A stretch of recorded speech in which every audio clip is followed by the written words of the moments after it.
Hello and welcome to the impzonepod podcast. We are back again to talk more TNA wrestling shenanigans. And today, well, it's a weird sort of situation again where we're sort of talking a lot about what's happening at Victory Road and what's happening at Bound for Glory, because I think Victory Road is this weekend, I believe, and Bound for Glory is only in a couple more weeks as well.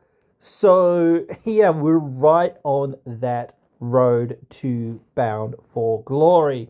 Now, one of the matches that has been announced, or the first one that we're going to really talk about here, is the Hardcore War match that's between the System and the Order 4. So yeah, that is what we're mainly talking about here. First off, at least. So I think we sort of discussed it a little bit. Like we were thinking about like Mustafa and Moose, and I kind of felt like, well, maybe this is a bit backwards because usually you think to yourself, well, these faction matches aren't usually too interesting. It's kind of like a little bit more of a speed hump for the more not standard matches, but the more standard matches, so to speak, like Mustafa versus Moose. That seems like a huge match if you really build it up quite well, and if you build up like the Great Hands versus Eddie and maybe Myers, or maybe Myers and JDC, since I sort of said, oh well, Eddie might be facing off against Macklin or whatever, and things like that. It's like, well, still, I think that there is things to discuss on that. So, at least we're having some of that going on. So yeah, but this match between the two factions, okay, sure. Like, especially like with the stipulation, it does elevate it a lot more. If it was just, here you two go to fight against each other, it's like, oh, okay. Like, obviously the outcome of Victory Road will affect this quite a bit to an extent. So let's have another look at, because this is the only thing thus far that we've got like really announced. I think actually there was a bit of news about something else, but I will cover it at the end, I think, because it's a minor change from what I know. Okay, well, why can't I see? I don't know why I can't see what's going on here. This is this is a bit weird. Let me see if I can find it in another section while I'm looking through here.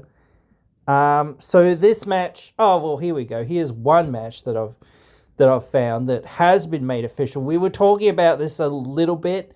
Macklin versus Kazarian. I have no real, like, I don't know whether I said already. I have no real more thoughts on this. Like, you could give it to Kazarian, sure. But what does it do? Really? Like, at a certain point, what does it do? Like, I don't know. Like, you could do stuff with that, but I don't know.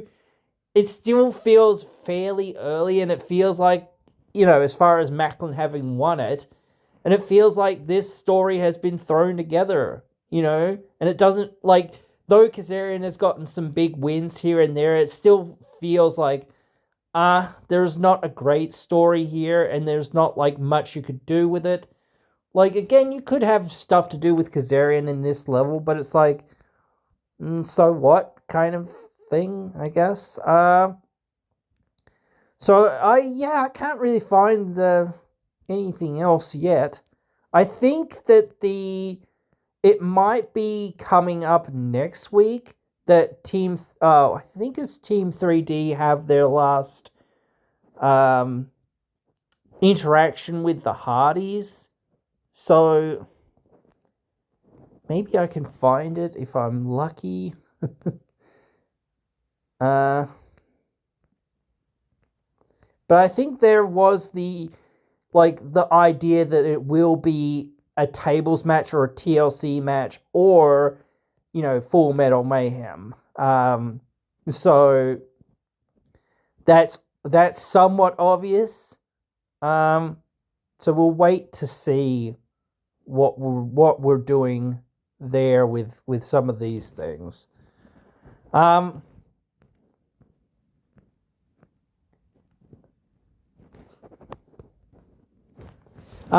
but Victory Road is 1 week away, so that's really, really soon. Bound for Glory, which is in October, which is not very far away either, which is insane. But it's definitely not too far away. It's only on the 12th. So that is, let me see. What is that? That is, where are we? 1, 2, 3 weeks away. So under a month. So that's again why we're getting a lot of these things kind of coalescing together. In some ways it is good because if you were to go next week and suddenly now we've got to build for Bound for Glory in less than 3 weeks, it would really hurt the build to Bound for Glory. Obviously you would have had a couple of matches there to kind of build around or whatever. But when you start saying, even though this is still only maybe a little bit more than a month in advance, if you're building kind of 2 shows together, it can kind of both of those things can kind of help build each other rather than, oh, now we just finished Victory Road, now we're going to start building for Bound for Glory. No, you should have already been building Bound for Glory off the edge of the last show and also building up Victory Road. What's going to happen at Victory Road? Who's going to go to Bound for Glory or whatever, and that sort of stuff. But you've also got to be going, oh, but all this other stuff is going to happen at Bound for Glory. But also you can't make it the Hardys versus the Team 3D thing and the Nemesis this week. It's yeah, absolutely, they're definitely not winning those belts. When you do those things and you say, oh, well, that's why I said before they should have had the defense at Emergence, because obviously they're not going to win on a random episode of TV. It's very unlikely again that they're probably going to even win on pay-per-view. But again, at least you're giving them that pay-per-view time, and it feels oh, okay, well, you are putting 3 or 4 weeks or whatever else it is of more effort into saying, okay, this is going to be their rematch, or whatever else it is, and build them up a little bit more or something else so that you can feel oh man, maybe they will get it done somehow, some way, who knows, or whatever else it is, so that, yeah, again, you have that perspective or you have that feeling of oh shit, what's going to go down here or whatever, not just, oh, well, I suppose, they're not winning. And it does feel very much like that way with a lot of the defenses and a lot of the things sometimes, because it's just maybe it's my, getting really into wrestling or knowing a lot about wrestling and feeling oh yes, sometimes it does surprise me, but 90% of the time or even more, I'm not usually too surprised. Debuts or returns or something like that, that can be surprising. But, a lot of times I'm not surprised by outcomes when you have a storyline, because it's well, it usually makes some amount of sense. You're not just doing something to do it. You're doing something because, well, there's a logical, reason to kind of do it. The fans have been, paying to see it, and then finally you give them that payoff or whatever else it is that they've been chasing for 6 months or whatever it's been, or a year or even more sometimes, depends. Um, but yeah, no, that's a lot of the game, so to speak.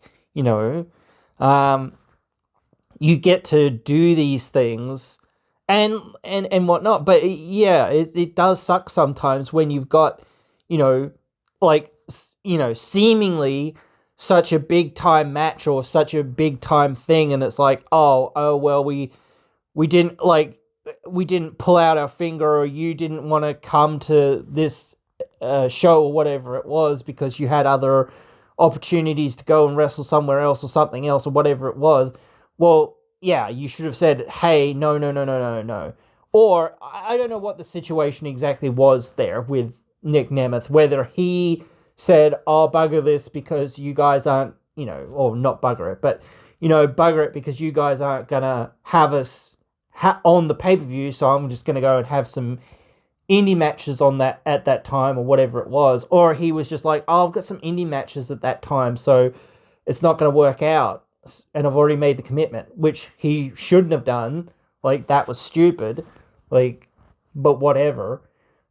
Especially, like, to me, despite anything, if you love the game, you love the game. I get that. That's fine. But you saying, dude, I'm going to pick this random indie show over being on TV on a pay-per-view and all of this other stuff. Like, what?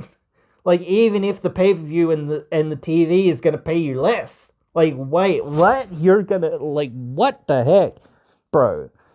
Like, and I don't know exactly the details, as I sort of said. So I was like, well, that's what they should have done. They should have said, okay, this is what we're going to do. This is how we're going to do it. We're going to bring you guys, for that show, and you're going to fight the Hardys, and maybe a few weeks later or something like that, then you say, okay, well, they're not going to be able to defend them again or whatever else it is at Victory Road because, like, they can't go to Canada or whatever else it is. And that is one problem of going to Canada or whatever, with Jeff being in the company or whatever.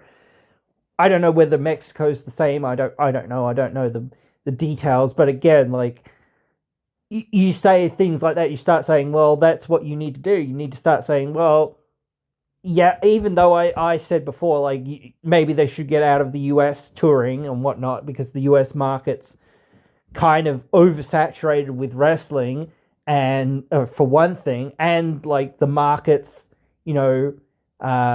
pretty dry with a lot of people not having a lot of money and all that sort of stuff. So, and, like, just the border crossings and all of this other stuff that's going on over there. It's not a good political climate, blah, blah, blah, all that stuff. So, yeah, I don't know. There's a lot of negatives there, but also it's really tough to say, oh, okay, well, let's just go to England or Europe or what have you. But again, that might be a good idea. Just let's do something else. Let's start, just doing more Mexican tours, or let's start doing more, Canadian tours, or, like, and maybe we'll have to leave Jeff behind or something. I don't know. But certainly after this, like, after he leaves, like, they won't have to figure that out, I guess. But still, that'll be a WWE issue, I guess, as well. So, but still, having looked through it and having thought about it, it is still one of those things that you could think about.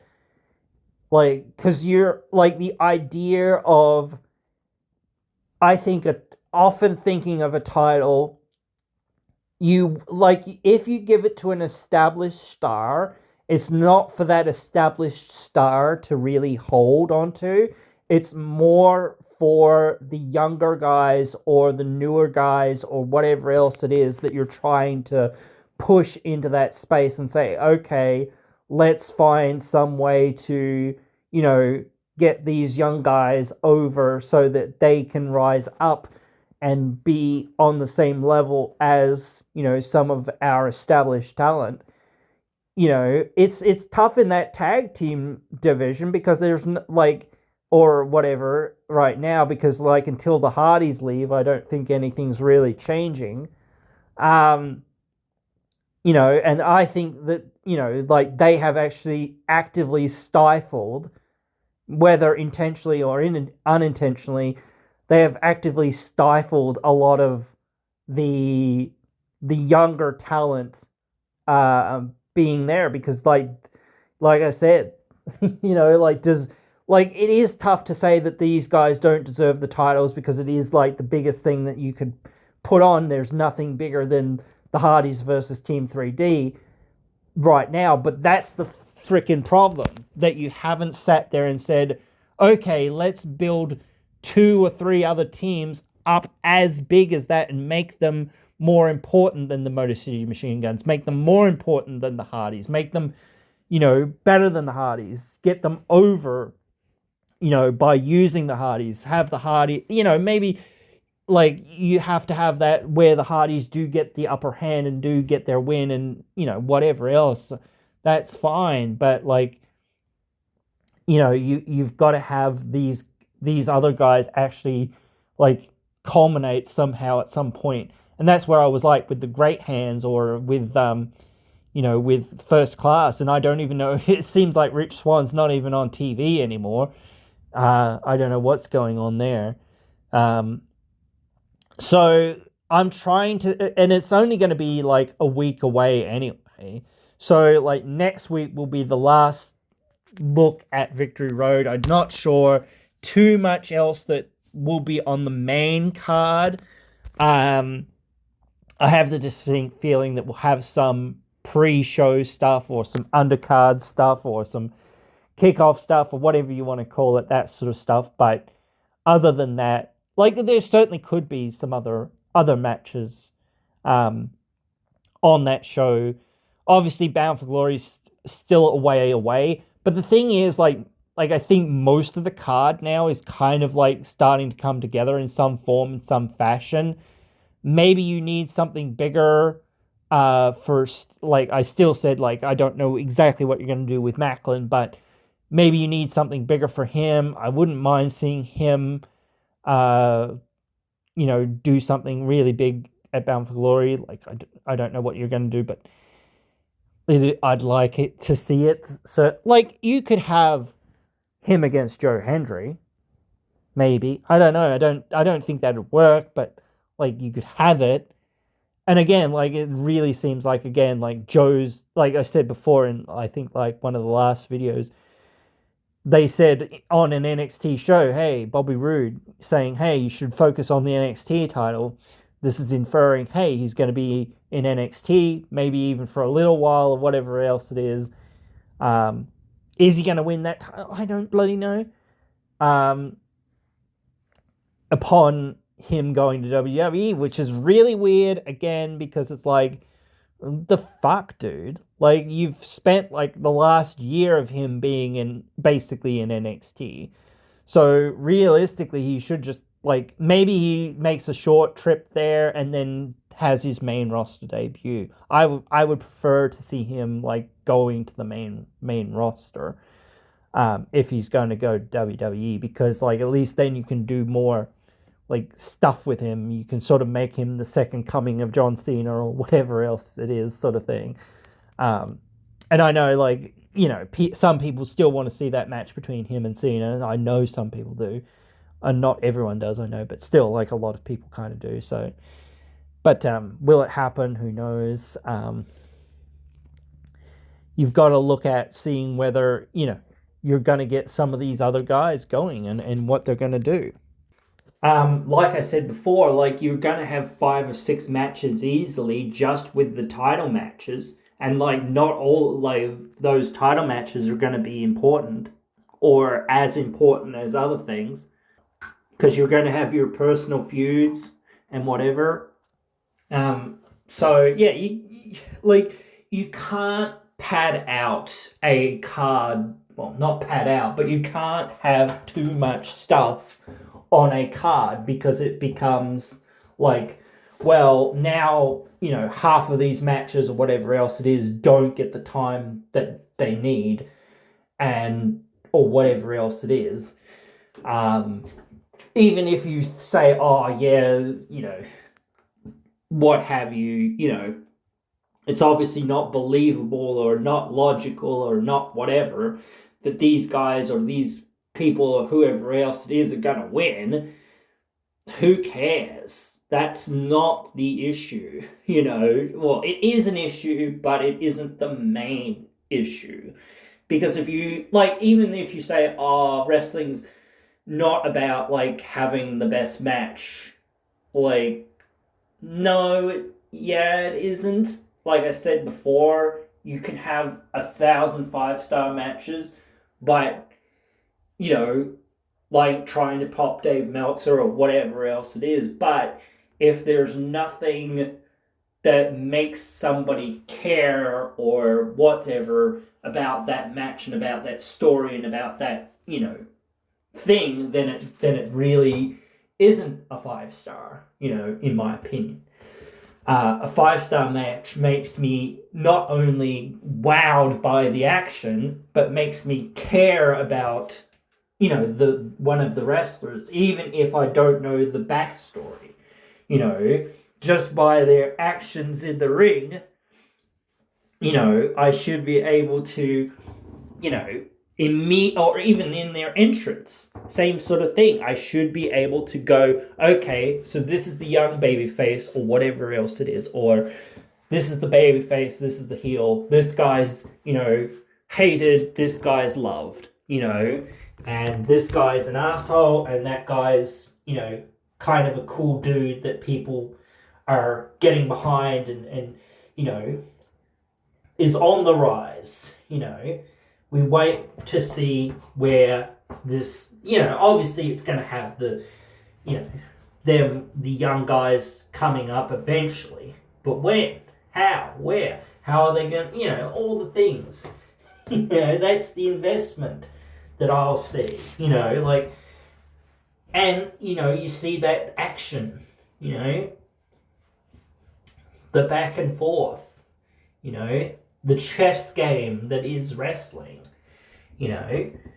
Sometimes you make a move, or the checkers game. You get one move in and then you don't get anything in for a while. You get, down to a few little pieces left, and then somehow you make that comeback, or whatever else it is, just by positioning or just by timing or what have you, just by a slight distraction or what have you.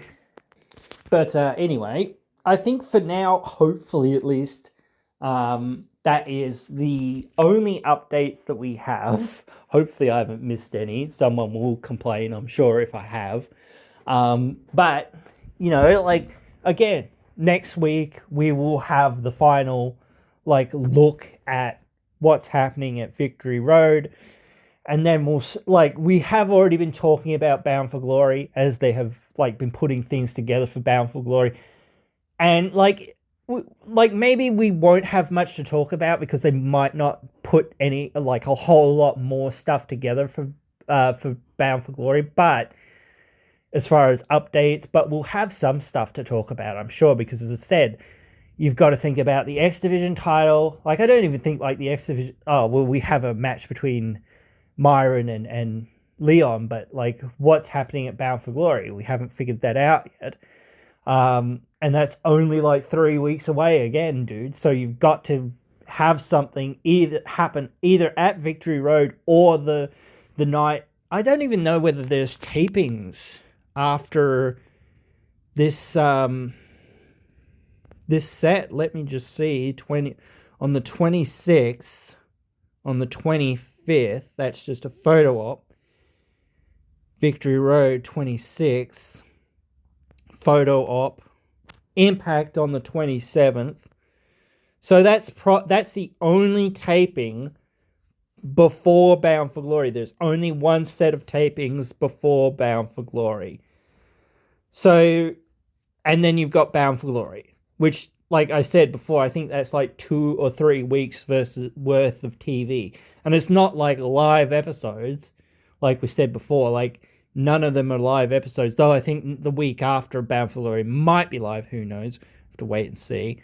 But yeah, certainly, to get to Bound for Glory, you need something big for Victory Road, or you need something big at the tapings after Victory Road for Leon.